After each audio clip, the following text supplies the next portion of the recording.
पांचों लाला की लाश पड़ी है।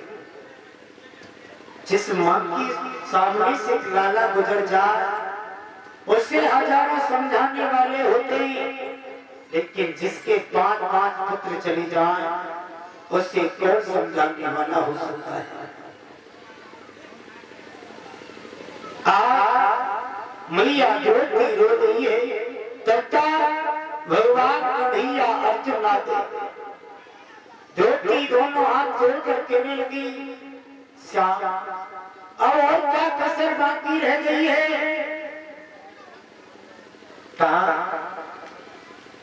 द्रौपदी अर्जुन कहने लगे, द्रौपदी रो, जिसने तुम्हारे पुत्रों को मारा है मैं उसको जीवित नहीं छोड़ूंगा। मैया द्रौपदी कहने लगी, श्याम जो भी नसीब में लिखा होता है ना वही होता है, चाहे कितना भी कुछ करो। आज मैया द्रौपदी रो रही है, कौन समझाने वाला है। अर्जुन समझा रहे हैं, तुम चिंता मत करो। आज भगवान कन्हैया और अर्जुन चले, ये देखा अश्वत्थामा चला की झाड़ी में जाकर छिप गया, और जैसे ही झाड़ी में छिपा, लेकिन भगवान कन्हैया तो सबको जानते, तन की जाने मन की जाने, जाने चित्त की चोरी, जा प्रभु सी काज को जग आत्म में जगत की डोरी। क्योंकि भगवान तो सब कुछ जानने वाले होते। आज अर्जुन रथ में सवारी, भगवान कन्हैया रथ को चला रहे हैं। आज रथ को वही जाकर रोक दिया जहाँ अश्वत्थामा झाड़ी में छिपा बैठा है, और जैसे ही रथ को रोका और जाके अश्वत्थामा को पकड़ लिया, और जैसे ही पकड़ लिया आज द्रौपदी के सामने ले जाके खड़ा कर दिया। यही तुम्हारा हत्यारा है, इसीलिए तुम्हारे बच्चों को मारा है। भला तुम्हारी इसमें राय क्या है, बताओ, इसको मार दिया जाए या छोड़ दिया जाए। द्रौपदी कहने लगी, ना, भला मेरे पुत्र का जो होना था वो तो हो ही गया, भला अब लौट के आने वाले नहीं है। लेकिन विद्वान लोग वेद शास्त्र ये कहते हैं कि भला पहली बात तो ये गुरु का पुत्र है और ब्राह्मण जाति से है, भला इसको मारना निषेध है। देखिए, जिसके 5-5 पुत्र मर जाएं और मारने वाला पकड़ जाए, और जो आज की द्रौपदी हो प्रधान जी देखा है, अगर छोटे से बालक में लड़ाई हो जाए तो शाम को जो महाभारत पूरा में हो जाए, दोनों चैन की नींद सो नहीं सकती है। लेकिन द्रौपदी के 5-5 पुत्र मरने के बाद फिर द्रौपदी क्या कर रही है, भला मेरे तो पुत्र गए, लेकिन भला ये गुरु का पुत्र है, ब्राह्मण जाति से है, इसको मत मारो। धन्य ऐसी नारी को जिनका इतिहास में आज वर्णन है, हम सब लोग गा रहे हैं। लेकिन भगवान कन्हैया कहने लगे, अर्जुन अगर इसको ऐसे ही छोड़ दिया तो भला अच्छा नहीं पड़ेगा। अगर मार नहीं रहे हो तो कम से कम पापी को सजा तो मिलनी चाहिए, क्यों न इसको दंड दिया जाए। क्योंकि भगवान कन्हैया को मालूम है कि अश्वत्थामा के सिर में एक दिव्य मणि है। आज मस्तिष्क को चिरवाया, उस दिव्य मणि को निकाला और अश्वत्थामा को छोड़ दिया। क्योंकि जो इंसान बात का मारा नहीं मरता है तो वो कभी लात का मारा ही नहीं मरता। आज छोड़ दिया, लेकिन नीचता अपनी कभी छोड़ता नहीं है। अश्वत्थामा चला गया, इधर देखा तो जो अभिमन्यु की पत्नी है जिसका नाम है उत्तरा गर्भवती है, जो उत्तरा गर्भवती है, देखा तो आज उसने ब्रह्मस्त्र को चला दिया। और जैसे ब्रह्मस्त्र को छोड़ दिया, वो ब्रह्मस्त्र जाके आज मैया उत्तरा के गर्भ को जलाने लगा। और जैसे गर्भ को जलाने लगा तो मैया उत्तरा चिल्लाने लगी। जब चिल्लाने लगी, भगवान कन्हैया को याद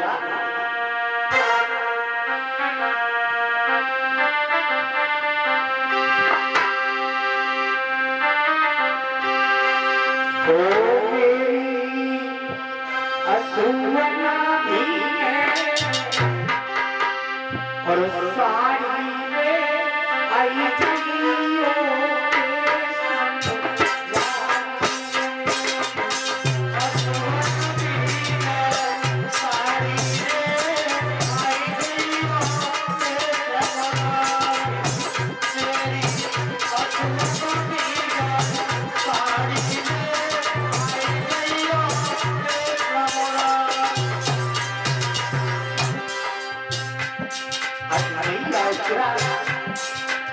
भगवान को बुला रही है।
श्री महाराज समझाते स्वर्गवासी ऋषियों आ मैया उत्तरा रो रही है। जैसे भगवान कन्हैया ने आवाज को सुना, आज जाके गर्भ में रक्षा की है। छोटा सा रूप धारण किया, जो ब्रह्मस्त्र गर्भ को जला रहा था उसको बचाया है।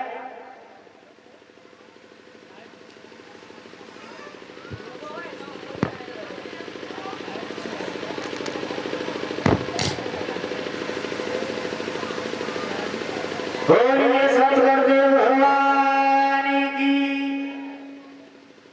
मेरे माता बहन भाई इधर आज भगवान कन्हैया ने उस गर्भ की रक्षा को किया। जब समय पूर्ण हुआ, वही उत्तरा मैया के गर्भ से एक शिशु ने जन्म लिया, एक पुत्र ने जन्म लिया। तो उसी पुत्र का नाम परीक्षित रखा गया। लेकिन प्रधान जी, परीक्षित तो बहुत बाद में नाम पड़ा, लेकिन जो उत्तरा के गर्भ से बालक हुआ उसका नाम भागवत में विष्णु रात रखा गया। जब 5 दिन के हुए तो ब्राह्मणों को बुलवाया, संत ऋषियों को बुलवाया, तो वो बालक सबकी तरफ देखता है। और आज ही देखा होगा, अगर घर में बालक पैदा हो तो वो सब लोगों की तरफ देखता है। तो महाराज वही देख रहा है कि जिसने मेरी गर्भ में रक्षा की वो नहीं दिख रहा है, यानी सबकी परीक्षा ले रहा है। तो 5 दिन बाद उन्हीं का नाम परीक्षित रखा था। लेकिन भागवत में परीक्षित का नाम विष्णु रात आया, ऐसा भागवत के अंदर लिखा है। अब ये तो लिखने वाले जाने, जैसा पढ़ा वैसा बताते हैं। मेरे माता बहन भाई, जैसे ही परीक्षित महाराज धीरे धीरे बड़े हुए, इधर भगवान कन्हैया ने अर्जुन से कहा, अर्जुन अब मैं गोधाम के लिए जाना हूं। भगवान कन्हैया तो गोधाम के लिए चले गए। इधर 5 पांडव मैया द्रौपदी आज हिमालय पर्वत पर गलने के लिए चले। मन में विचार किया, क्यों न हस्तिनापुर का राजा अपने पौत्र परीक्षित को बना दिया था। आज परीक्षित को उस हस्तिनापुर का राजा बनाया। राज देने के बाद 5 पांडव और मैया द्रौपदी हिमालय में गलने के लिए चले। बढ़ते चले जा रहे, देखा तो सबसे पहले मैया द्रौपदी गलने लगी। द्रौपदी चिल्लाने लगी, पिया भी बचाओ, हम गल रहे हैं। भीम ने आवाज की, किसको धर्म? कहा धर्मराज भैया द्रौपदी गल रही है, कहा गलने दो, क्योंकि हम सब लोग गलने के लिए आए। कहा भैया इसका कारण क्या है? कहा इससे भी बहुत घमंड था कि हमारे 5 पति हैं, इसलिए गल रही है। और आगे बढ़े तो देखा भीख गलने लगे, भीख कहने लगे भैया मैं क्यों गल रहा हूँ? कहा तुझे भी बहुत घमंड था, अपनी जगह पर बहुत घमंड था, इसलिए तू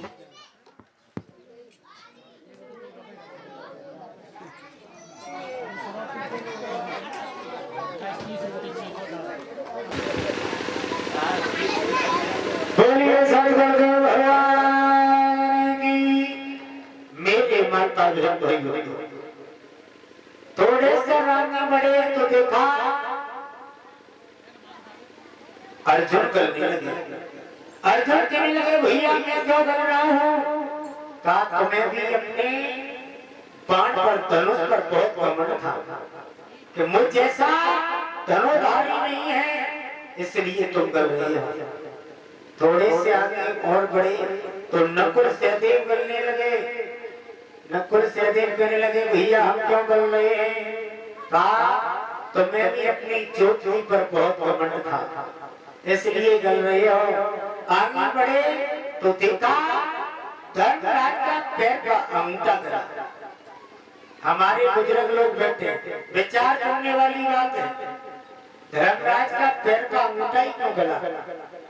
क्योंकि धर्मराज ने अपने जीवन में कभी झूठ नहीं बोला, लेकिन एक बार झूठ बोले। कब? जब कहा कि अश्वत्थामा मारा गया, लेकिन बाद में ये लगा दिया या नरो है या कुछ, इतना अपनी तरफ से लगा दिया। थोड़ा सा झूठ बोले तो पैर का अंगूठा गला। लेकिन और आज की संसार में इंसान सुबह से शाम तक झूठ बोलता है। हाँ तो प्रधान की सही बात है ना। लेकिन धर्मराज ने थोड़ा सा झूठ बोला तो पैर का अंगूठा गला। लेकिन आज की दुनिया में पहले मनसा पाप लगता था। जब सत्य त्रेता द्वापर था तब मनसा पाप लगता था। आज इंसान अगर सोच भी लेता था मन में गलत विचार तो उसे मनसा पाप लग जाता था। लेकिन कलयुग में करेगा तभी लगेगा, ऐसा है। आज पांचों पांडव मैया ज्योति गले इधर महाराज परीक्षित को राज किया है, तो सभी भक्त ताली बजा के भगवान का वचन बोलेंगे, उसके बाद भगवान की कथा को सफल करते हैं, है ना। और दादा ऐसे मत बैठो हैं आश्रम पान जी 5 तक मत करो हैं।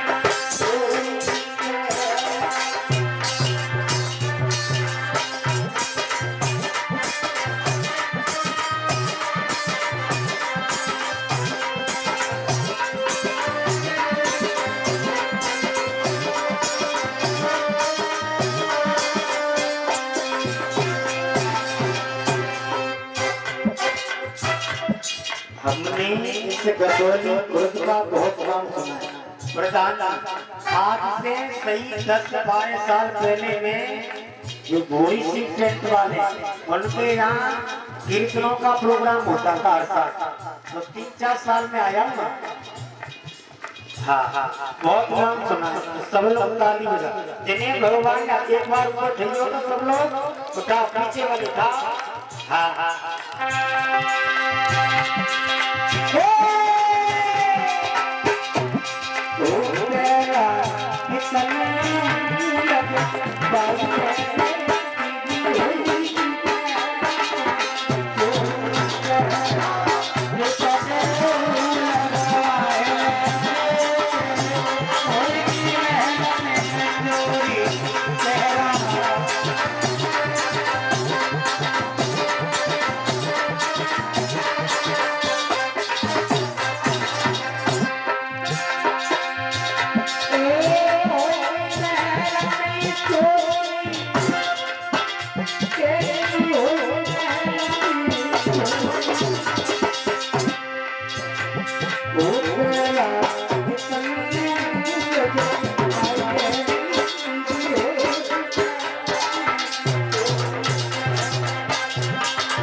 अच्छा, श्री सूत जी महाराज समझाते बातें शिष्यों।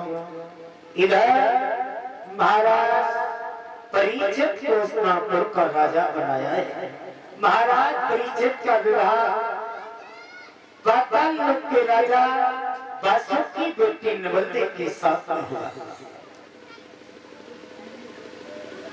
जब महाराज परीक्षित उस स्नापुर के राजा बने, बड़ी अच्छी तरीका से राज को चला रहे हैं। एक दिन भर में विचार किया, क्या ना प्रजा की जाति देखी कौन सुखी है कौन दुखी है, क्योंकि राजा का यही नियम होता है, क्योंकि प्रजा की जाति देखना चाहिए कौन लोग दुखी कौन सुखी है, क्योंकि राजा का धर्म करता है। आज महाराज घोड़ा पे सवार होकर चले हैं, देखा बढ़ते चले जा रहे हैं, देखा एक गाय चली आ रही है, चिल्ला रही है। पीछे देखा एक बैल है, लगड़ाता हुआ चला आ रहा है, लेकिन गाय रो रही है। और जैसे ही महाराज परिचित ने उस गाय को देखा, मन में विचार किया मैं क्या देख रहा हूँ, मेरे रात में गाय रो रही है, लेकिन इसकी भाषा कुछ और कर रही है। गाय मन में विचार कर रही है, रो रही है। बैल चला आ रहा है, महाराज परिचित के मन में विचार किया हो न हो कहीं बैल परेशान कर रहा हो, थोड़े से और आगे बढ़े, देखा तो चांदार क्रूर है, हाथ में लाठी है। मन में विचार किया हो न हो यही परेशान कर रहा हो। महाराज परिषद ने गाय को रोक लिया। जब गाय को रोका, कहा गाय क्यों रो रही हो, क्या कारण है? गाय रोकर कहने लगी, राजा तुम नहीं जानते,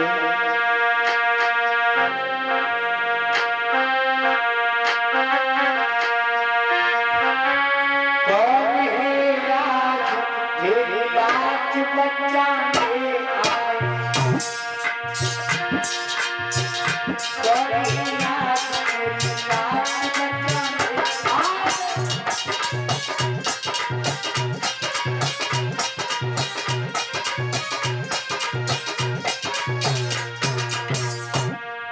बचाने आए। गाय रो रही है, कौन है राज मेरी लाज बचाने, धर्म के नाम पे बलिदान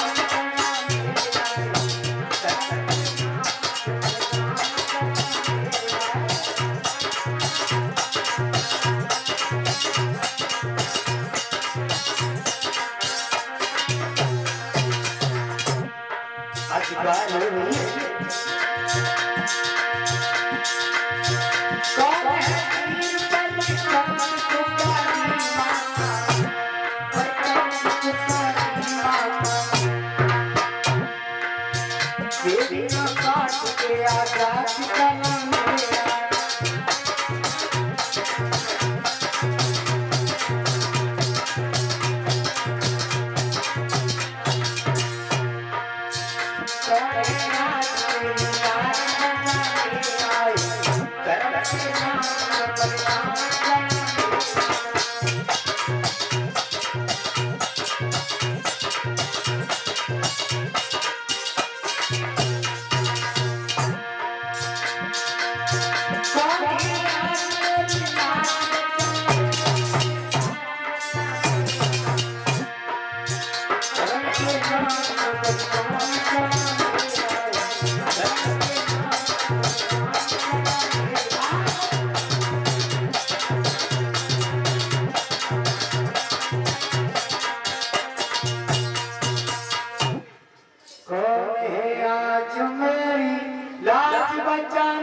आए।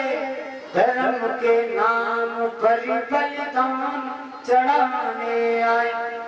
आज गाय कर्मबंधन कर रही है। महाराज परिषद ने गाय को रोक लिया।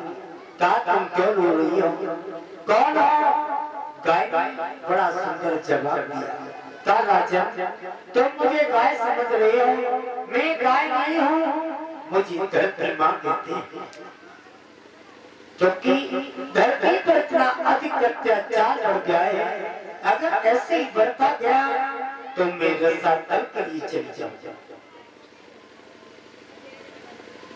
भला बैल से पूछा था तुम कौन हो?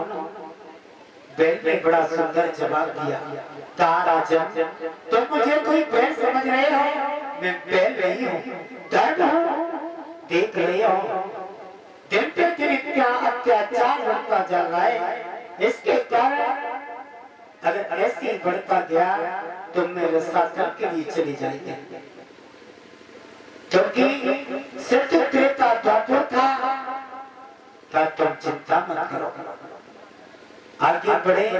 चांडाल रूप से कहा हो नहीं, तू ये नहीं जानता कि अर्जुन नहीं रहे तो क्या हुआ, लेकिन अर्जुन का अंत तो भी जीता है। तूने इतनी जल्दी समझ लिया कि भारत चले गए, लेकिन कलयुग ने बड़ा सुंदर जवाब दिया। कहा राजा मैं कोई गैर नहीं हूँ, हम 4 भाई थे, 4।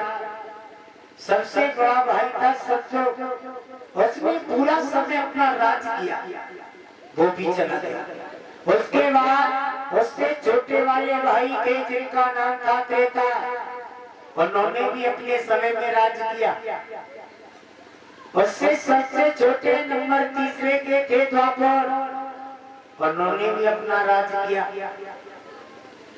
उन्हीं में से हम लोग छोटे भाई है, हमारा नाम है कलयुग। भला अब हमारा राज है, क्या तो तुम्हारा राज है तो भला तुम सताओगे?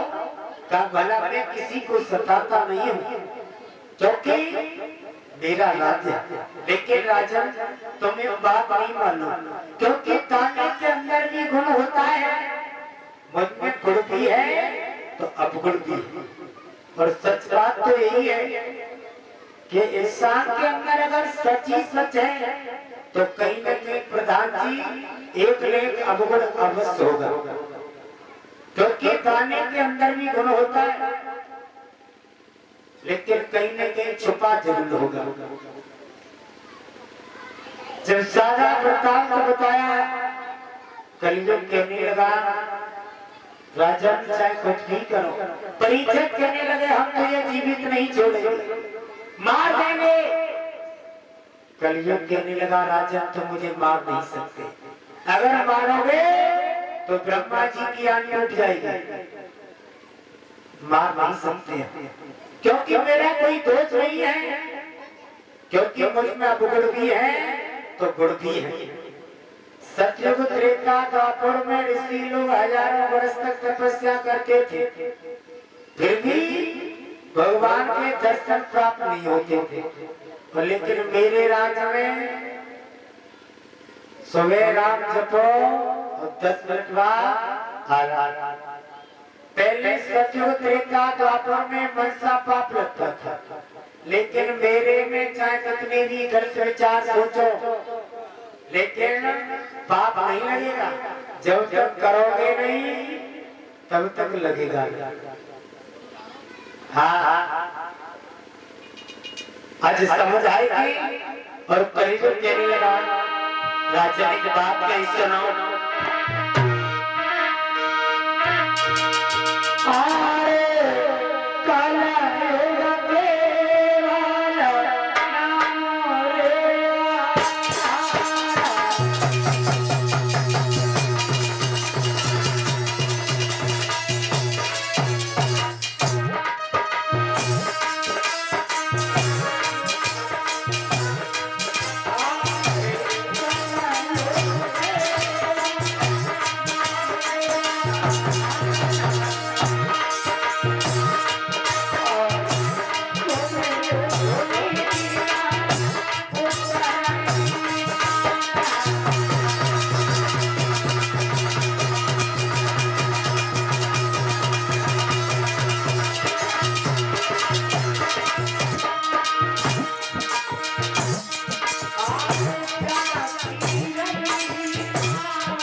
केवल नाम आधारा, सो मेरे नलयुतल पारा, जागी रही भावना जैसी, तिन देखी प्रभु मूर्ति जैसी। यानी जैसा भगवान के प्रति जिसने जैसा सोचा, वैसा भगवान ने उसकी तरफ देखा। लेकिन क्या हम तुम कर सकते, क्या करने वाले हैं? आजकल समझाना कहा भला अगर तुम मारना चाहते हो तुम राजा मार सकते हो, लेकिन मारोगे तो ब्रह्मा जी की आंख टूट सही जाएगी। भला मुझे मार नहीं सकते हो क्या? तो हमें कोई रहने के लिए स्थान बता दो। महाराज परीक्षित कहने लगे अगर रहने की बात कर रही है तो हम स्थान बता रहे हैं जहाँ मद की प्यालियां, जहाँ दारू पीती हो वहां पर रहकर निवास करना, जहाँ पर बेस्यां नृत्य करती हो वहां पर आप रहना, जहाँ पर भाई का दुश्मन भाई हो वहां पर रहना। अच्छा महाराज परीक्षित ने तत्व स्थान बताया। कलयुग कहने लगा राजा तुमने जगह सारी बहुत ही बताई, लेकिन ऐसी कोई जगह नहीं बताई जहाँ 2 मिनट बैठ के मैं आराम कर लूं। भाई का दुश्मन भाई हो, और आज की दुनिया में भाई का दुश्मन भाई हो तो समझ लो पूरा कलयुग का प्रभाव है। जिस घर में सास और बहू की लड़ाई हो, मान लो कलयुग का पूरा प्रकोप है। हाँ सोई महाराज परीक्षित ने जाते जाते कह दिया स्वर्ण पासनाम यानी सोने में पास करो, लेकिन कह तो दिया सोना भी 2 प्रकार का होता है। हाँ एक सोने से आभूषण बनते हैं और एक सोना जो सब लोग रात को सोते। अगर ज्यादा नींद आवे ना तो तभी तो कहते हैं का कलयुग है। अगर ज्यादा नींद आए तो समझ लो कलयुग महाराज की बहुत बड़ी कृपा है। और एक सोना वो जिससे आभूषण बनते हैं, लेकिन जो मेहनत का सोना होता है ना उसमें कलयुग का वास नहीं होता है। आज महाराज परीक्षित लौट के नगर के लिए आए, मंत्री को पास में बुलाया। कहा मंत्री आज हमारे राजकाज में देखो हमारे दादा परदादा कुछ हमारे लिए छोड़ के गए कि नहीं गए, कि सारा धन खर्च कर दिया। देखा कि कमरे का ताला लगा है, आज ताले को तोड़वाया। देखा कि बक्सा रखा है, उस बक्से से भी ताला लगा है, आज बक्से को तोड़वाया तो देखा उसमें कुछ सुंदर सा मुकुट रखा है जो मणियों से चमक रहा है। आज महाराज परीक्षित ने हाथ में लिया, मन में विचार किया क्यों ना आज अपने सिर पे धारण करें। और जैसे सिर पे धारण किया, अरे भैया वो मुकुट महाराज परीक्षित के बाबा का परबाबा का होता तब भी चल जाता, क्योंकि भीम जरासंध से जीत कर लाए थे, युद्ध में जीत कर लाए थे, लेकिन वो रख दिया क्योंकि वो अनियत का था, यानी दूसरे का था, पहनने का कोई अधिकार नहीं था। आज महाराज परीक्षित ने जैसे कहा आज कलयुग को मौका मिला, मन में विचार किया क्यों ना इसी में बैठ जाए। आज सिर पे जाके मुकुट में बैठ गए। आज मन में विचार आया तो ख्याल आ रहे हैं क्यों ना शिकार खेलने के लिए चले। आज घोड़ा को सजाया महाराज परीक्षित का प्रजा को पुट पे सवार रखने वाले आज घोड़ा पे सवार होकर शिकार खेलने के लिए चले। आज मैया नवलदेव को मालूम पड़ी, चलिए भैया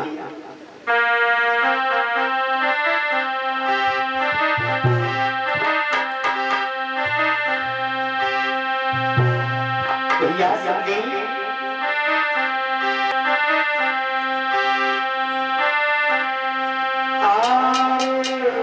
सैया को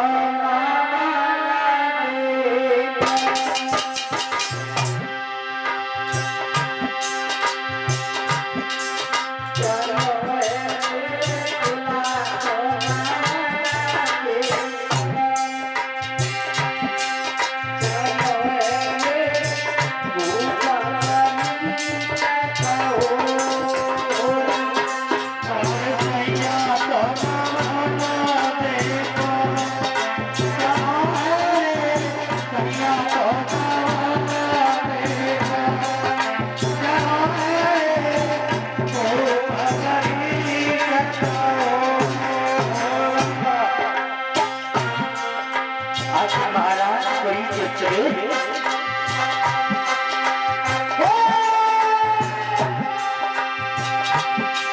आए सैया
शिकार खेलने के लिए चले बढ़ते चले जा रहे हैं।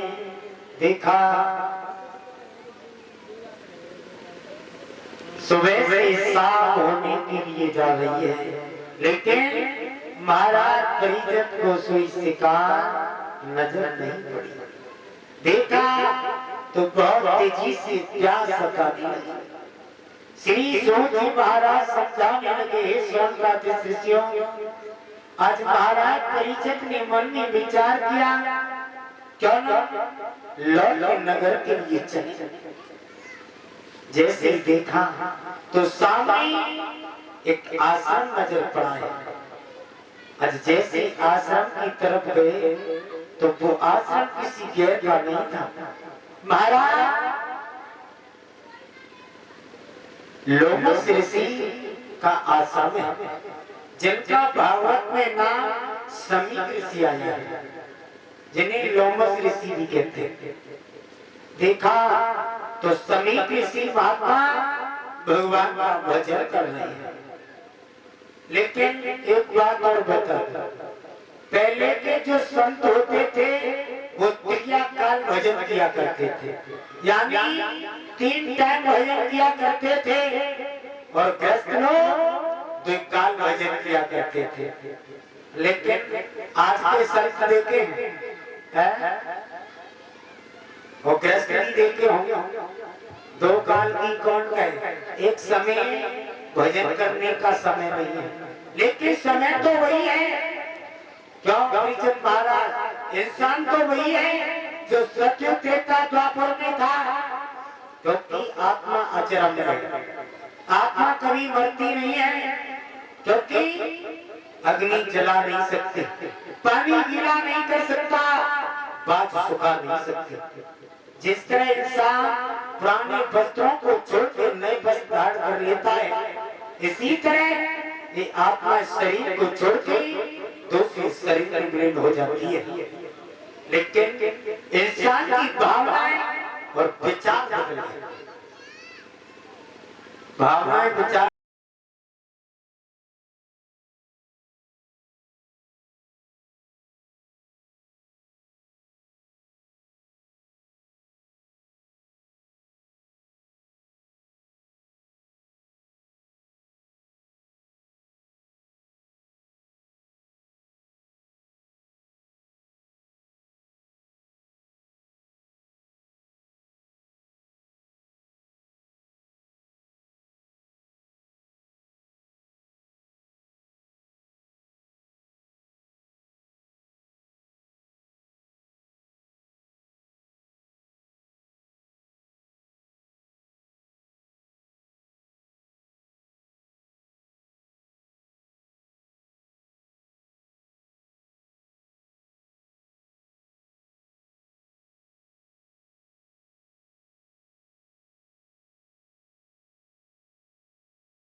श्रृंग ऋषि ने कहा, ओरे राजा, तूने मेरे पिता का अपमान किया है, यही सातवें दिन तक नाग बन के तुझे डसेगा, तेरा कान होगा। आज महाराज परिचय चरणों में गिर गए। कहा, स्वामी जी मेरे से बहुत बड़ी भूल हो गई। जब ये बात लोमस ऋषि को मालूम पड़ी तो लोमस ऋषि कहने लगे, बेटा श्रृंगी ऋषि, तूने अच्छा नहीं किया, एक राजा को श्राप दे दिया, भला श्राप को वापिस कर ले। श्रृंगी ऋषि कहने लगे, पिताजी किया हुआ श्राप कभी वापस नहीं होता है, उसमें थोड़ा पश्चाताप हो जाता है। कहा, जो लोग अगर सर्प से इसका कान होगा, अगर इसका ज्ञान होगा तो अधोगति में जाएगा, तो क्यों ना अपना कोई उद्धार के लिए, मोक्ष के लिए कोई ना कोई मार्ग अपना, क्यों ना भगवान की कथा को श्रवण करें। आज महाराज परीक्षित को अवगत कराया है कि 7 दिन तुम्हें तक्षकनाग डसने के लिए आएगा, अपना कोई न कोई युक्ति विचार। और महाराज परीक्षित को मालूम पड़ा कि हमें 7वें दिन जाना है, और जो कोई इंसान को मालूम पड़ जाए कि हमें 7वें दिन इस संसार को छोड़ के जाना है, तो सारे संसार की संपत्ति जोड़ के लग जाएगा। लेकिन महाराज परीक्षित ने मन में विचार किया, क्या कोई भगवान का सहारा है, जहाँ चले जा 88,000 ऋषियों का समूह है, बड़े बड़े संत मुनि बैठे हैं, गंगा मैया का किनारा है, हरियर क्षेत्र है। जाकर यही प्रस्ताव कर दिया, हमें श्राप लग चुका है, हमें 7वें दिन नाग तक्षक नाग डसने के लिए आएगा, हमें उद्धार के लिए सिर्फ करना चाहिए क्या, हमारे मोक्ष के लिए, मोक्ष प्राप्ति के लिए करना क्या चाहिए। इधर देखा, संतों ने कहा, भगवान की सिर्फ कथा ही तुम्हें एक सतबात मोक्ष दिलवा सकती है।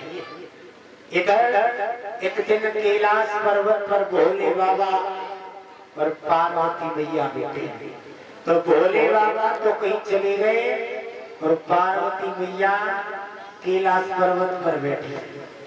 बाबा देवसी नारद ने मन में विचार करो, भला भोले बाबा ने ये क्यों न चले, आज बीड़ा को बजाते हुए चले, और जाके कैलाश पर्वत पर पहुंचे तो देखा तो मैया पार्वती बैठे।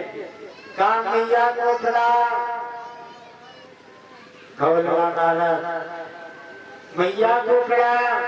खुश रहो बेटा। एक बात है, पूछो जरा। कैसे अकेली बैठी हो, पिताजी कहाँ गए हैं? कहा करें, बुढ़ऊ रोज निकल जाता है घर से, चले कहाँ चले जाओ, समझ में ना तो सवेर से सक जाते हैं, बिल्कुल पाए लगा। अच्छा, और बड़ा बड़ी दुखी है, जाते बढ़िया तो रड़ हुई रहती, सोई सही है। एक बात है, हाँ, तुम भोले बाबा से कितना प्रेम करती है? हम तो बहुत करती है, पर बढ़िया दिखता है ना करता है, उनकी हाय मालूम है। अच्छा, मैं तो ऐसे जैसे वो नाव के देता। अच्छा, लेकिन एक बात है, तुम भोले बाबा से बहुत प्रेम करती हो, लेकिन भोले बाबा तुमसे नहीं करते। ऐसी बात ना है, सो तो कर्तव्य ज्यादा न कर्तव्य तो 10 ग्राम तो करता ही होगी। एक बात है, एक बात बताओ, पूछो। आज भोले बाबा आ जाए तो उनसे एक बात पूछना कि उनकी जो गले में माला पड़ी है ना, माला, हाँ, जो गले में मुंडों की माला पड़ी है, गला माला तो क्यों पड़ी है? हाँ, एक तो बेइज्जती है, बेइज्जती नहीं, एक रुद्राक्ष की है, एक सरप की है, जो मुंडों वाली है। अच्छा, जब ये बताया ये किसकी है? हाय राम, सोचो ना, बताई जरा। बताओ, तुम तो कहती हो प्रेम करते हैं। प्रेम तो बहुत करता पड़े, पीटे पीटे डोकरा जब तो जा मतलब मत है। हाँ, छुपाता है। आज तो यही पूछ लेना, नानक जी तो क्या कहते नहीं चली गई, और इधर गैल में जैसे चले भोले बाबा में लगे। कहा, पिताजी को बुला। दूर से ही कर लिया। भोले बाबा समझ गए कि आज कुछ दाल में काला है, क्योंकि नारद जिसकी कहीं बात रत्न हो उसी को कहते हैं नारद। जहाँ घर में लड़ाई ना हो भाई, घर में लड़ाई कर भाई। पहले तो नारद तो हुए प्रधान जी, और अब तो गाँव छोड़ो घर घर में नारद है। हाँ ये सही बात है। आज भोले बाबा पहुंचे जैसे ही कैलाश पर्वत पर, आए पार्वती इधर देखो ना, लेकिन पार्वती बोलना है पीठ फेर के बैठी। का इधर देखो, सुन रही हो? का देखे का तो के मत लेके आया तो ठला कर रही हो, ठला चल रही है। क्या हुआ? का है कोई बात है ना तो बोलो ना मन से। बात तो बिल्कुल है ये। क्या है हम तो बताओ। समझती कि तुम बहुत प्यार करते हो, हमें माने पर याद तो तुम बिल्कुल नहीं करते। अरे क्या हुआ मुझे मालूम है, क्या हो गया है? हो क्या गया है, क्या हो गया है? सब छुपा तो या तो हमें आज तक तुमने अपने बेटे की कोई बात बताई, हमने आज तक तुमने तक कोई छुपाई, हमने बेहू बात बताई कि कोई बेहू भाई। अच्छा हाँ बात है भाई, लड़ाई है गई, क्या ही बात है? हाँ हाँ। बेहू भाई बात हम तुम अरे बताएंगे। कोई बात है ना तो बताओगे तभी तो मालूम ये पड़ेगा। बताओ, हाँ सही सही बताइए। हाँ, हाँ। तुम हमसे कितना प्यार करते हो? तुमसे अब कितना बताऊंगा? बताओ ना, बहुत तोल के बताओ। है, इसका अनमोल है। अच्छा अनमोल है। हाँ तो प्यार करते हो, हाँ। लेकिन तो प्यार करते ही ना करते, हम आज हम पहचानेंगे कैसे पहचान? ऐसे पहचानेंगे। जी बताओ तुमने आज तक हमसे काउ चीजों का भेद ना छुपाओ, काउ बात का भेद ना छुपाओ। यहाँ तक कि तुम जो कछु ए भाई लोग करते हो फिर सब हमें बताना कि हम बात तो तुम बातों पी लेते हैं, पर आज तक तुमने हमें एक बहुत गहरी पेट की बात ना बताई। अरे बताओगी तुम कैसे ही कहती रहोगी। हाँ हाँ, जो तुम एक बात बताओ, जो तुम्हारे गले में जो ये हाड़ मासा की जो माला पड़ी है हाँ हाँ। ये चीज जानते हैं गाय की माला कहता है, लिखा है करते आइए। अच्छा मुंडो वाली। हाँ यही मुंडो वाली। तो तुमने अभी तो पूछा, आज से पहले कभी पूछा मेरे को? आज तक पहले हमें पता ही नहीं पड़ी। तो फिर तब से फिलहाल चली जा रही है। ये कुछ जो माला पड़ी है ना, कुछ तो ऐसी है ये बटन में ले लूंगा। सुनो ना, ये माला है ना, ये किसी गैर की नहीं है, ये तुम्हारे ही मुंडों की माला है। हाँ हमारी और क्या, मतलब जो है ना ये पुण्य की 108 है, 108 बार तुम मर गई जिंदा हो गई। मतलब जब जब तुम मरती गई तब तब मैं तुम्हारे सिर के मुंडों की माला को डालता गया। कट करके हाँ ये बोले बाबा हाँ। अब तुम और ही मारा हम इतनी बार मरती रही, मत तो हमारी मुंड काट काट के जमाला में पिरोता रहे। पर एक बात बता, तुम्हें हम अमर हैं, हम अमर कथा जानते हैं। का अमर कथा जानते हैं, अमर हैं। तुम अमर हो हाँ। तो हम अमर हैं, मतलब हम मरती रहे तुम अमर बने रहो, बढ़ो अब बनाए हम रंगे तुम्हें सब अब तुम्हें जाए अब बनाए रहो। अजी समझ आएगी पर पार्वती भैया गिरने लगी ना।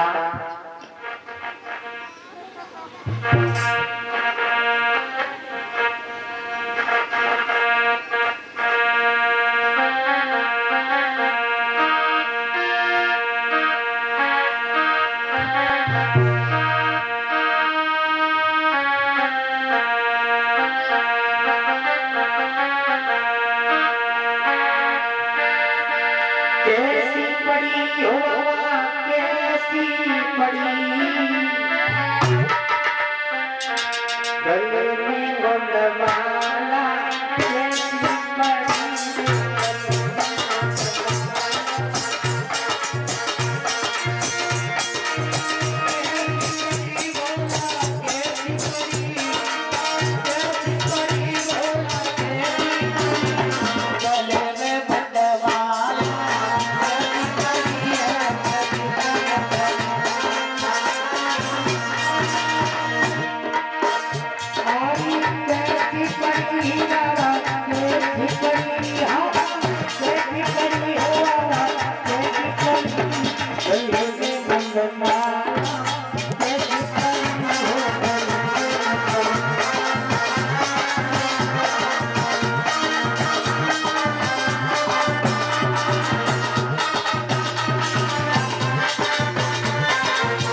आज मैया पार्वती कहने लगी रात, भला हमें बताओ, अगर तुम अमर कथा जानते हो तो हमें भी अमर कथा सुनाओ। भोले बाबा कहने लगे उमा मान जाओ, अमर कथा कोई वो नहीं है, चाहे कुछ भी करो लेकिन हमें भी अमर करो। और वैसे तीन हट ज्यादा प्रसिद्ध है, एक राजहट, एक बालहट और तीसरी त्रिया हट। देखा होगा परिचित वाला, अगर त्रिया हट, अगर पत्नी हट पकड़ जाए तो संसार में कोई बचाने वाला नहीं है। हाँ, अगर कह दे कि अगर हमें पियर जाना है तो जाना है, अगर नहीं भेजा तो कहेगी शाम को ऐसी गरम गरम खवाऊंगी। हाँ सही बात है ना प्रधान जी, क्योंकि क्रिया हटे कहते नहीं है कि नारी की चाल दुरंगी है, डके तो नेके में डकले न तो नंगी की। हाँ ये सही बात है। भोले बाबा से उमा हट पकड़ गई का ना, हमें भी अमर कथा सुना। क्या अगर नहीं मान रही हो तो भला अच्छा नहीं। देखा कियामान जंगल में एक जटा को खड़ा, एक राक्षस गढ़ को प्रकट किया, सारे कियामान जंगल में आग को लगवा दिया। जो भी जीव जनता जल के राग हो गए, उड़ने वाले उड़ गए। अब तो कियामान जंगल में कोई नहीं है। भोले बाबा ने अपनी मृगशाला को बिछाया, कहा उमा जब हम आवाज दें तो तुम्हें हुक्रा देना पड़ेगा। हाँ आज भोले बाबा ने जैसी अमर कथा को सुनाना प्रारंभ किया, लेकिन विधि का विधान, एक तोती का अंडा वहीं पर रह गया रखा, जो मृगशाला के नीचे रखा है, लेकिन भोले बाबा को मालूम नहीं है। आज जैसे ही भोले बाबा ने अमर कथा को सुनाना प्रारंभ किया और जैसे कथा प्रारंभ हुई तो कछु देर तक तो पार्वती मैया माँ मैया सुनती रही, और जैसे थोड़ी देर हुई मैया तो सो गई। लेकिन और उसी समय उसी अंडे से वो बच्चा आवाज को लगाना है, आप बहू की आवाज ही दे रहा है। जैसे आज कथा प्रारंभ हुई, भोले बाबा ने कहा माँ कथा सुन रही हो कि सो रही हो? सोई। उमा जैसी जगी था ना, क्या कर रहे हो? भला तुम कथा नहीं सुन रही? कहा मैं तो बहुत पहले से सुन रही, लेकिन देखा तो भला उपरा कौन दे रहा? आज वो तोते का बच्चा बस से निकल के भागा और जैसे ही निकल के भागा भोले बाबा ने कहा मां तुमने मेरी कथा का चोरी करवा दिया। भला तुमने कथा को नहीं सुना? अब तो त्रिशूल को हाथ में लिया उस तोते के बच्चे के पीछे चले। भोले बाबा पीछे पीछे भाग रहे हैं। तोती का बच्चा आगे आगे भाग रहा है। इधर व्यास की पत्नी है जिसका नाम है चेटिया। अट्टा पर केस सुखा रही है। देखा आज जैसे जमाई आई, आज तोती के बच्चे को मौका मिला। आज जमाई के सारे से वो तोती का बच्चा व्यास की पत्नी के पेट में चला गया।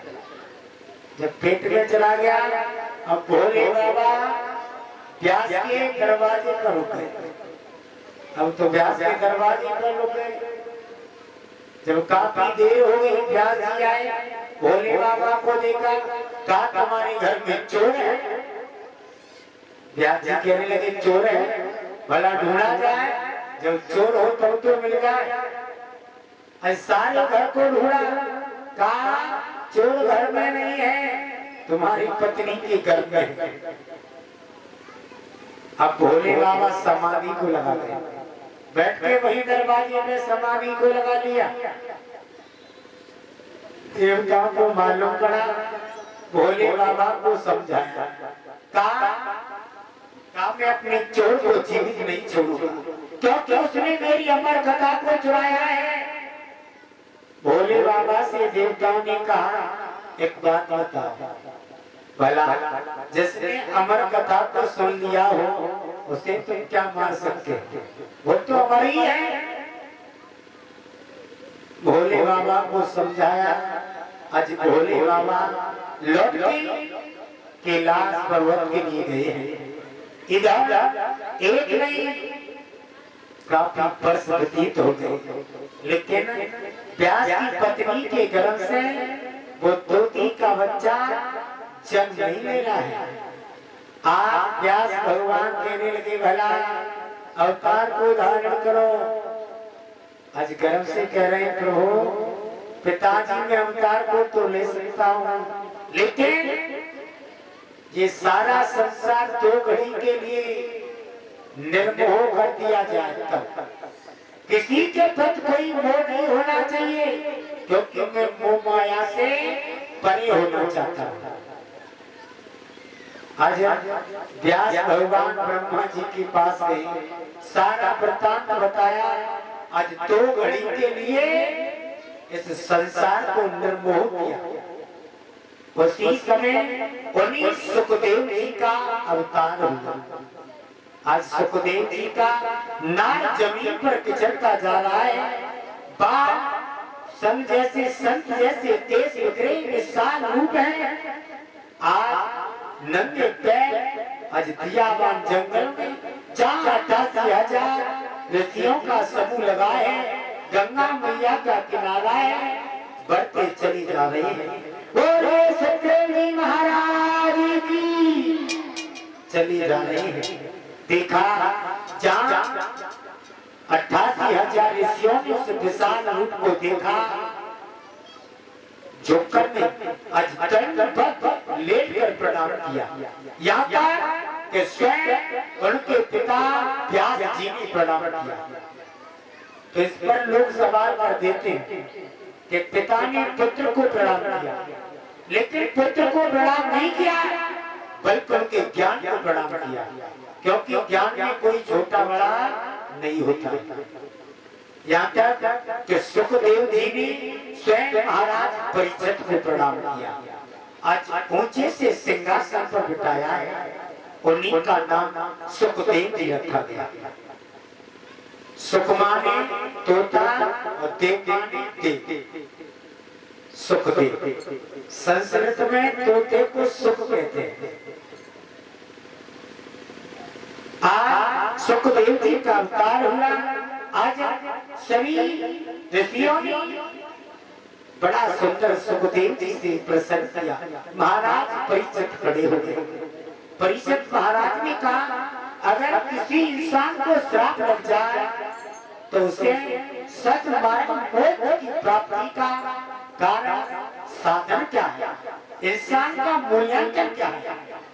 तो महाराज परीक्षित को सुखदेव जी ने बड़ा सुंदर जवाब दिया, क्योंकि जिस तरह पानी में रहने वाला कछुआ बाहर की 8 अंतर अपने अंगों को सुकून लेता है, काम क्रोध मद लोभ अहंकार पर दमन करके मन लगा के भगवान की कथा को सुनना चाहिए, क्योंकि इंसान के साथ कुछ नहीं जाता है, सिर्फ जाता है तो भगवान का नाम जाता है।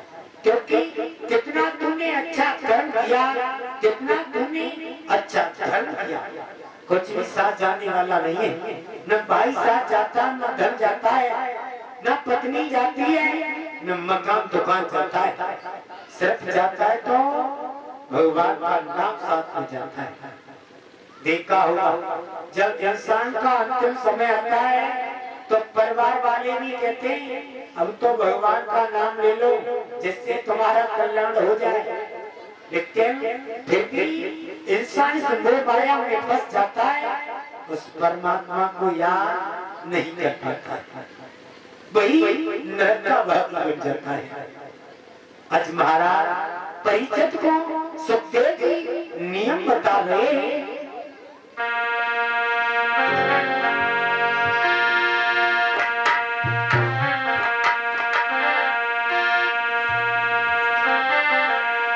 हरि की कथा सुनाने वाले, हरि की कथा सुनाने वाले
आचार्य श्री सोजी महाराज समझावे शिष्यों।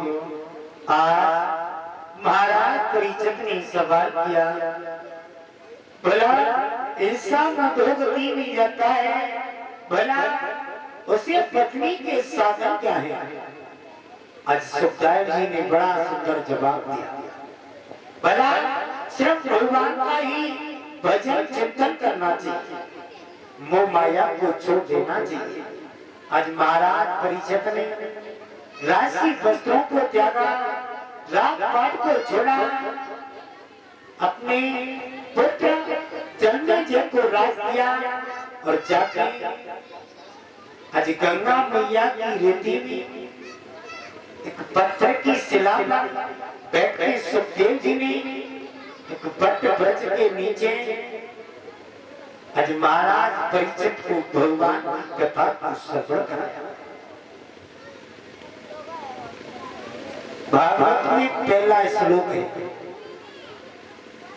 ओम हरि ओम सच्चिदानंद रूपाय विश्वोत्पत्त्यादि हेतवे तापत्रये विनाशाय श्री कृष्ण गोविंदाय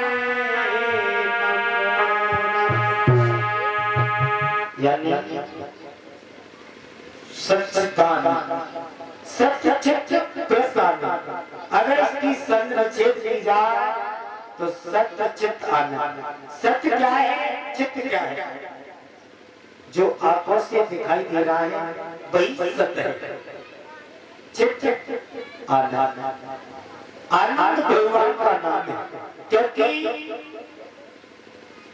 दुख का सुख हो सकता है, सुख का लाभ हो सकता है, दिन की रात हो सकती है, लेकिन आनंद का ठीक उल्टा नहीं हो सकता है। हो सकता है क्या परिचय महाराज? जाओ, आनंद का उल्टा हो सकता है क्या? पर्यायवाची शब्द नहीं होगा। जैसे दिन की रात होती है, ठीक है ना, दिन की रात होती है, दुख का सुख भी होता है, सुख लाभ भी होती है। ऐसे ही आनंद का कभी उल्टा नहीं होता है। अगर उल्टा करोगे तो निरानंद होगे। आनंद तो वही के वही रहे, निरानंद तो तुमने लगा दिया है। आनंद भगवान का नाम, सत्य चित्त प्लस आनंद, सच्चिदानंद रूप है, यानी भगवान का रूप है। विश्व, विश्व माने विश्व की उत्पत्ति, यानी इस संसार की उत्पत्ति करने वाला तापत्र, यानी तीनों तापों को मिटाने वाला विनाशा, यानी विनाश करने वाला। ऐसे श्री कृष्णाय भजन नमः, ऐसे भगवान को हम सब लोग नमस्कार करते हैं। ये भागवत का पहला श्लोक है। महाराज परिषद ने भागवत के अंदर 18,000 श्लोक है। महाराज परिषद ने 18,000 श्लोक नहीं सुने, सिर्फ 7 दिन में 4 श्लोक सुने, मुख्य 4 श्लोक सुने, उन्हीं से उनका कल्याण हो गया। अब ऐसा तो है नहीं है कि इधर से सुना निकाल दिया तो कल्याण होने वाला नहीं है। हाँ, क्योंकि अगर भगवान की कथा सुनने के लिए आए हो तो कम से कम ज्यादा नहीं तो एक बार तो अपने जीवन में अवश्य उतारो, कहीं न कहीं कोई न कोई अच्छी बात अवश्य मिलेगी, क्योंकि भगवान की कथा है। और भगवान की कथा का कोई, क्योंकि यथा कथा का कोई अंत नहीं होता, नियम बताए। भगवान की कथा को बड़े मन लगा के, आसन लगा के सुनना चाहिए, चाहे 1 मिनट सुनो चाहे 10 मिनट सुनो। क्योंकि बाबा गोस्वामी तुलसीदास ने कहा, एक घड़ी आधी घड़ी पुण्याद में उसी आदि, यानी जितना समय मिले उतनी समय भगवान की कथा को मन लगा के आसान लगा कि भगवान की कथा को श्रवण करना चाहिए। लेकिन इंसान भगवान की कथा को तो सुनता है, भगवान का पूजा पाठ करता है, लेकिन आज की दुनिया में इंसान स्वार्थ प्रेम करता है, निस्वार्थ प्रेम नहीं करता। क्योंकि तुमने देखा होगा अगर मंदिर में जाएगा तो 10 रुपए का तो प्रसाद ले जाएगा और कम से कम 10 लाख की कामनाएं करेगा। भगवान बताओ 10 रुपया में अगर 10 लाख कर्जा करके दे दे तो भला तुम पूछने वाले हो हैं? पहले कर्म को करिए, फल की अपेक्षा मत करिए। फल देना न देना ये तो सब भगवान की कृपा है। क्योंकि परमात्मा सब कुछ देता है, क्योंकि सख्त परेशान हो सकता है लेकिन पराजित कभी नहीं हुआ है। धर्म पर चलने वालों की कभी हार नहीं हुई, लेकिन परिश्रम का फल मीठा होता है। आज नियम बताए परिचय महाराज, कल पंडित जी ने नियम बताए, खड़े हैं परिचय महाराज, चारों लोग खड़े हैं। हाँ आजा आजा ऊपर आ जा चारों लोग।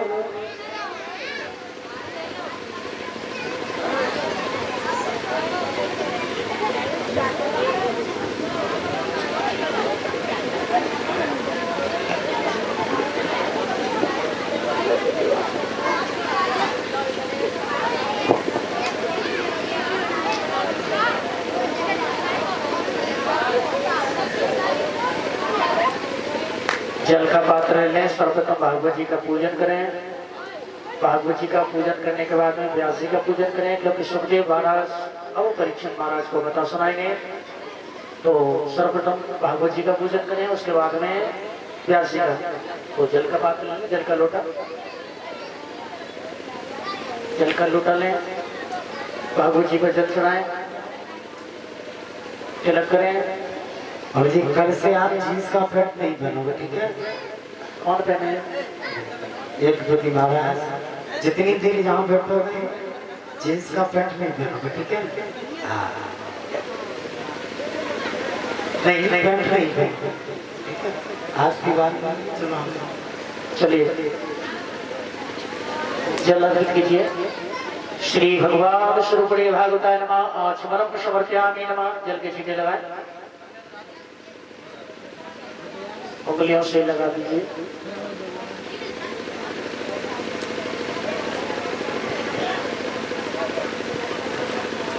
एक और होगी ना।